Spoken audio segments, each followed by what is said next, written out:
اللہ نے اہل بیت کو کیوں پیدا کیا جبکہ اللہ کو کسی کی ضرورت نہیں؟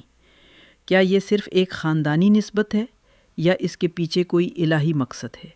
یہ سوال تاریخ کا نہیں، یہ سوال ہدایت کا ہے، کیونکہ اگر اہل بیت ایک مقصد کے تحت پیدا کیے گئے ہیں تو پھر ان سے ہمارا تعلق بھی محض جذبات نہیں ہو سکتا۔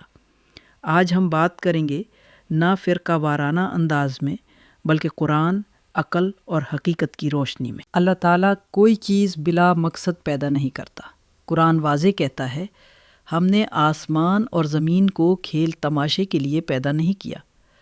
اللہ کا نظام ہمیشہ ایک رہا ہے، نبی تاکہ پیغام پہنچے، کتاب تاکہ قانون ملے، اور نمونہ عمل تاکہ انسان سیکھ سکے۔ سوال یہ ہے، رسول خدا صلی اللہ علیہ وسلم کے بعد اسلام کی عملی حفاظت کون کرے گا؟ کتاب اکیلی ہو تو ہر شخص اپنی مرضی کی تفسیر کر لیتا ہے۔ یہیں سے اہل بیت علیہ السلام کا مقصد شروع ہوتا ہے۔ قرآن کامل ہے مگر انسان کامل نہیں۔ انسان یہ نہیں پوچھتا صرف اسلام کیا کہتا ہے، بلکہ یہ پوچھتا ہے اسلام جیا کیسے جائے۔ اللہ نے اہل بیت کو قرآن کا زندہ نمونہ بنایا۔ امام علی نے فرمایا، میں قرآن ناطق ہوں۔ ان کی زندگی، عدل میں قرآن، صبر میں قرآن، قربانی میں قرآن، عبادت میں قرآن۔ اگر اہل بیت نہ ہوتے تو اسلام ایک کتاب بن کر رہ جاتا، ایک زندہ راستہ نہ بنتا۔ اللہ نے اہل بیت کو ایک خاص مقام دیا۔ سورہ احزاب 30:30 میں فرمایا، اللہ چاہتا ہے کہ اے اہل بیت تم سے ہر قسم کی ناپاکی دور رکھے اور تمہیں مکمل طور پر پاک کر دے۔ یہ تعریف نہیں، یہ اعلان ذمہ داری ہے۔ ہدایت دینے والا پاک ہونا ضروری ہے، اسی لیے اللہ نے اہل بیت کو پیدائش سے لے کر انجام تک پاک رکھا تاکہ دین کبھی آلودہ نہ ہو۔ ہر دور میں باطل حق کا لباس پہن کر آتا ہے۔ اللہ نے اہل بیت علیہ السلام کو کسوٹی بنایا۔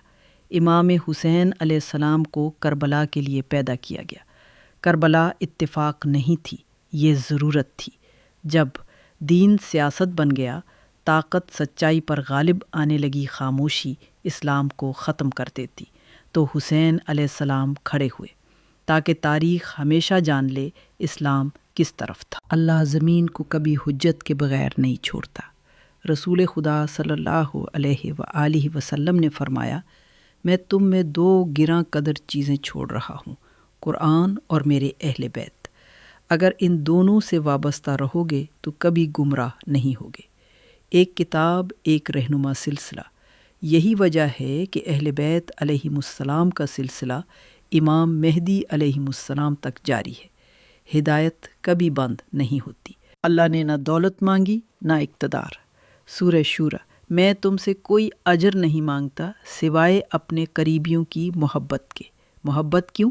کیونکہ محبت اطاعت کو جنم دیتی ہے، وفاداری کو مضبوط کرتی ہے اور راستہ واضح کرتی ہے۔ اہل بیت علیہ السلام سے محبت نعرہ نہیں، ایک عملی وابستگی ہے۔ علی علیہ السلام عدل سکھاتے ہیں، فاطمہ علیہ السلام وقار سکھاتی ہیں، حسین علیہ السلام قربانی سکھاتے ہیں، زینب علیہ السلام مزاحمت سکھاتی ہیں، مہدی علیہ السلام امید سکھاتے ہیں۔ اللہ نے اہل بیت علیہ السلام کو انسانیت کے لیے رحمت بنا کر بھیجا تاکہ اندھیروں میں بھی راستہ روشن رہے۔ تو اللہ نے اہل بیت کو کیوں پیدا کیا؟ کیونکہ کتاب بدلی جا سکتی ہے، طاقت دین کو مسخ کر سکتی ہے، تاریخ جھوٹ لکھ سکتی ہے، لیکن حق کو ایک چہرہ چاہیے تھا۔ اہل بیت وہ چہرہ ہیں تاکہ کوئی انسان قیامت کے دن یہ نہ کہہ سکے ہمیں راستہ معلوم نہیں تھا۔ یہی ہے راہ اہل بیت۔